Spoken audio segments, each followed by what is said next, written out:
My dear friends, I hope you're doing fantastic. In today's beautiful day, I actually want to talk to you about a topic which is productivity is a heroic decision or heroic decision, depending how you want to pronounce it, which part of the world you are.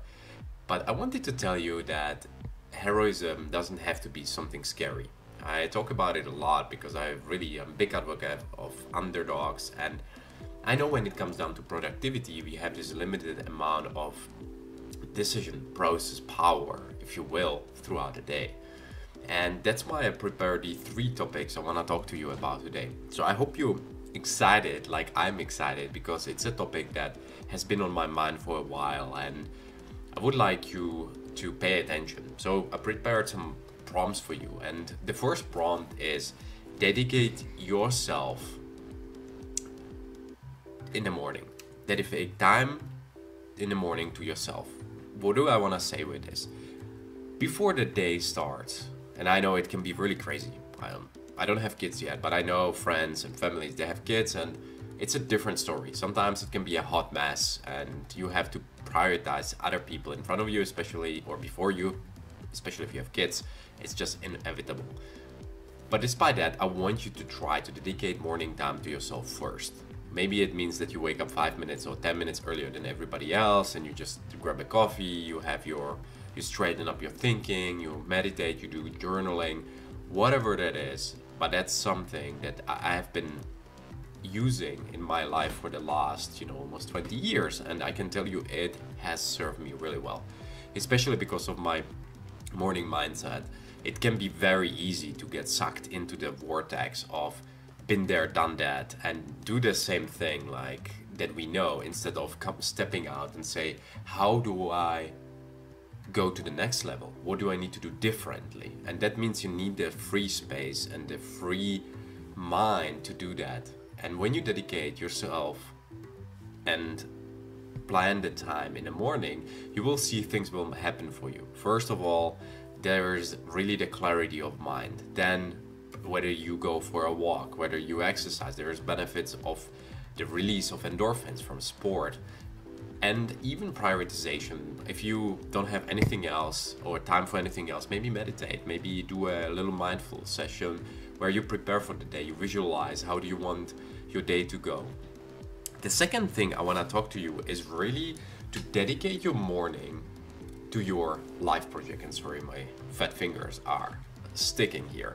But what I mean with this is, let's say you wake up at certain time and you have your coffee, you have your meditation, you do your journaling, and then you are like, okay, what do I want to accomplish? So this actually, the prerequisite for this means that you will need to think about your life goals. What are your top 5 life goals? If you don't know them, think about it. Whether that's, fitness. For me, it's a lot of related to fitness, related to leadership, related to resilience, related to financial abundance, and also relationships. Plus, which means what type of human being I want to be. So I know I want to be a humanitarian, somebody like Keanu Reeves or Robin Sharma, people who lead kind of quietly by example, yet they step into their greatness and heroism each and every day.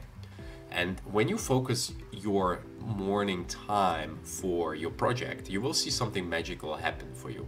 It will mean that you prioritize again yourself in your life's work.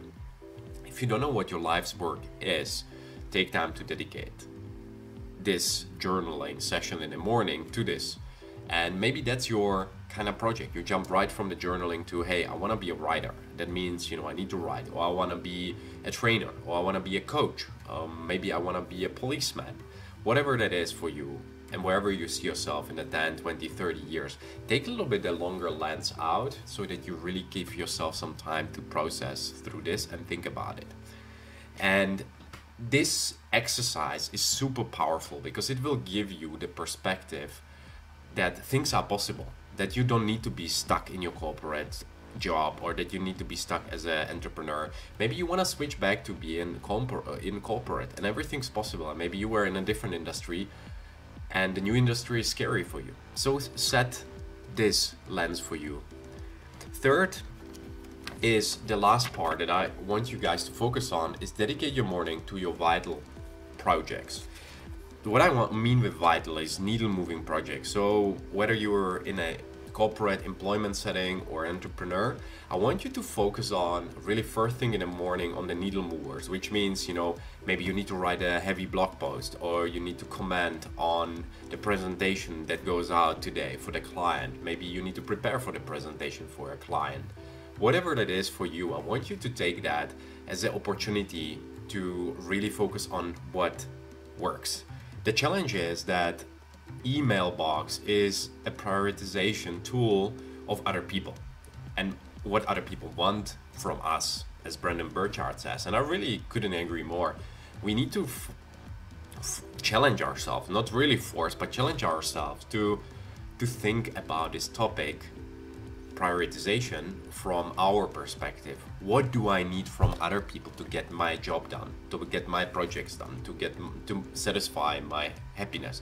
So if you are hired for a certain job, whether you're an analyst, whether you are, trainer, as an analyst, you need to crank out a certain amount of reports every day. If you're a coach, maybe you need to have 5 appointments with people to meet your quota for your revenue, whatever that is. But I want you to really focus on this, because it will give you the clarity rather than just being reactive towards what comes to your life. So how can you do this? It's what really helps me, and I try different approaches depending on how I feel that day. There are days when I'm energized and I jump straight into the heaviest exercise, because I know the decision is there. I've done the pre-work, I work on myself, I work on my life's project, and now I can work for what really matters to my employer or to myself as an entrepreneur. And what really helps me is that sometimes when I have a challenging day, which can happen a lot of times for a lot of you, is focus on the smaller things, whether that's some administrative tasks to get you in the flow. Because a lot of times what stops us progressing is insecurity, so that we are feeling like, I'm not good enough. And it can be really hindering you to progress towards where you want to go. So I challenge you to really start with these small ones. Do maybe 1, 2, 3, whether you need to write an email, whether you need to amend the booking, whether you need to go quickly to the store to buy the food for the lunch, whatever that is. Just do that, so to get in the flow, and then without disruption and distraction, jump into the needle moving projects. Ideally you block it in your calendar, which really helps to get you in the flow. So means, from 10 to 12, or ideally maybe for a couple more hours, if you can avoid not having morning calls, which I tend to do. And I know it's not always possible, but most of the time I manage 80%, 90% of my time. So I know that my morning is sacred, and I can focus on the needle moving projects for a couple of hours. So when you do that, that really helps. To sum this up, the focus is really on the decision, right? Because that's what is very heavy and difficult nowadays, because we have so much going on and we need to pick up the kids from school and this and this and this, and we get distracted in between.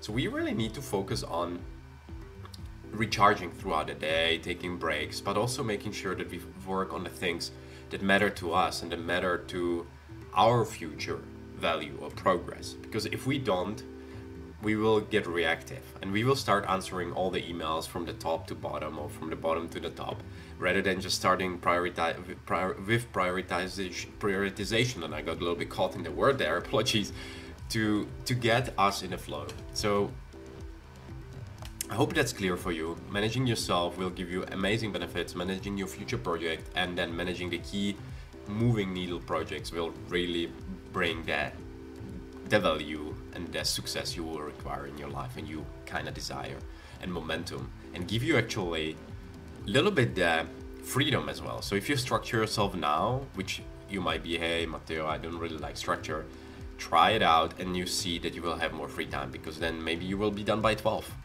by the noon, and you're like, I'm gonna be strolling around the whole afternoon. Be my guest, you accomplished your things. So there you have it, guys. And I hope it opened your eyes a little bit to a different perspective, how I think about productivity. Again, there is no right or wrong, because everybody has different ways of doing things, because maybe you have morning calls, maybe you have those kids, or you have to take a dog to a veterinary, there is an emergency. So keep it fluid, keep it flexible, but make sure that you have a deliberate structure and habits in place to always guide you towards the better future of yourself. So as I always say, make sure you radiate positivity, which comes really from investing in yourself and having a healthy foundation. Then manage your wellness, which is really all about giving yourself the strength that you need to manage your days. And then lead a heroic and inspiring life. Make sure that every day, in the end of the day, you evaluate yourself on, did I, give, as Brendon Burchard says, did I love and did I matter? Or, really, as I always say, radiated and impacted and led other people. Think about, what are your values, evaluate them, and stay strong. So be awesome, and until the next time, take care of yourself.